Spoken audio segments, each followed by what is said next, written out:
पाकिस्तान हुजूर के नाम पर बना था और इंशाअल्लाह हुजूर के नाम की तरफ लौट रहा है। पाकिस्तान निज़ाम इस्लाम की बुनियाद पर बना था और इंशाअल्लाह तहरीक लब्बैक उसको अपनी असल की तरफ लौटा रहा है।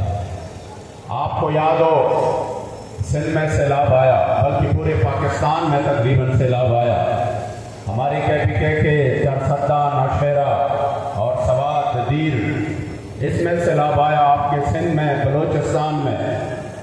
आप यकीन करें आज भी हम जहां पर जाते हैं काफिले आ रहे थे, कोई कह रहा था मैं पंजाब से फलां इलाके से आ रहा हूं, फलां पीपी से, कोई कह रहा था मैं फलां पीपी से आ रहा हूं। और हमारे पास टीम में 30 बंदों का, 40 बंदों का, साथ में वो फील्ड पर काम भी करेंगे।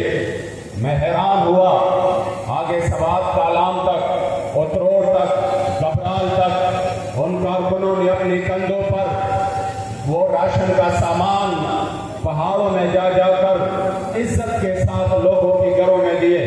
और वो भी कोई इस तरह नहीं था, मुकम्मल राशन, मुकम्मल उसकी तकरीबन 1 महीने का पूरा, और वो भी एक मर्तबा नहीं। मुझे कालाम के एक बंदे ने बताया कि मैं एक दुकानदार के पास बैठा था, तो उन्होंने कहा यार ये कालाम से लब्बैक वाले कब जाएंगे? उन्होंने कहा, मैंने कहा क्यों? वो करियाना स्टोर के मालिक थे।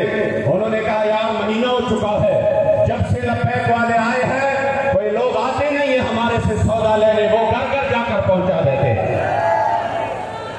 मैंने कहा वल्लाह अभी तक तो हमारे पास कोई पार्लिमानी कुव्वत भी नहीं है, अभी तक तो हमारे पास वो कोई सरकारी फंड भी नहीं है। ये तो अमीर मोहतरम ने कारकुनों को सिर्फ काल दी जो बाबाजी की तरबियत याफ्ता थे कि आप अपने गरीब भाइयों की मदद करें, वो चाहे सिंधी हो, वो चाहे बलोची हो, वो चाहे पठान हो, वो चाहे पंजाबी हो। खुदा किसी बंदे ने ये नहीं कहा कि नहीं खैबर का अपना मसला है, सिंध का अपना मसला है, बलूचिस्तान का अपना मसला है। बड़े बड़ी गाड़ियां लेकर अपनी घर, ये भी नहीं था कि बाहर से कोई बड़े बड़े डोनर पैसे भेज रहे थे। नहीं, हमारे गरीब कारकुनों ने अपने घर के अनाज को तकसीम करके आधा अपने भाइयों के लिए वक्फ किया, अपने घर के खुराक को अपने भाइयों के लिए पेश किया और उसको अमानत और दयानत के साथ गरीबों तक पहुंचा दिया। तो बखुदा मेरे दिल ने गवाही दी कि ये तो सरकारी भी फंड नहीं है, ये तो कोई और हुकूमती पैसा भी नहीं है। अपने इस हालत में अगर ये पाकिस्तान को संभाल सकते हैं और पूरे पाकिस्तान में जहां जहां सैलाब आया उनके घर बनाने तक वो काम कर रहे हैं, तो इंशाअल्लाह वो वक्त दूर नहीं कि जब इनके हाथ में हुकूमत आए, इनके हाथ में वसाइल आए, इंशाअल्लाह कोई गरीब भूखा नहीं सोएगा, कोई गरीब बेघर नहीं होगा।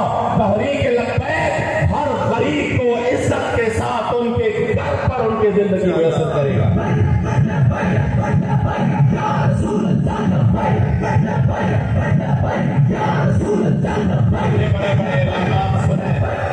बड़े बड़े हमने ऐलानात सुने, हम जो है ना इस पे भी खुश हुए, इतने अरब फलां जगह से आ रहे हैं, इतने अरब फलां मुल्क से आ रहे हैं। लेकिन सिंध वाले गवाही देंगे कि वो जो घरों का वादा था, आया उससे गरीबों के घर भी बने हैं?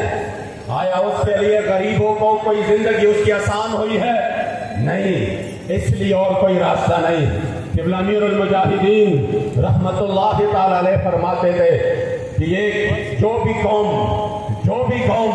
हुजूर से बेवफाई करे, कि मैंने नहीं पढ़ा या मैंने नहीं देखा कि जिसने दीन के साथ टक्कर ली हो या हुजूर से बेवफाई की हो, कि फिर वो भी सुख की जिंदगी गुजार सके। और कोई रास्ता है नहीं, और कोई रास्ता बचा ही नहीं है। अगर पाकिस्तान उरूज चाहता है, अगर पाकिस्तान IMF के सामने अपने कान रगड़ कर माफिया मांग कर आगे झोलियां फैलाकर फिर भी उनको राजी नहीं कर सका, तो मैंने कहा और तरफ जाने की जरूरत ही नहीं है। तो आया नजर पे क्यों बदनसीबा, हजारा रंगा विच रंगे दे मोहम्मद, आओ हुजूर के तरफ। खुदा की कसम इतना देंगे कि आपको फिर पूरे जिंदगी में दूसरी तरफ जाना ही ना पड़े। मेरी करीम हैं तुरबे बहा दिए।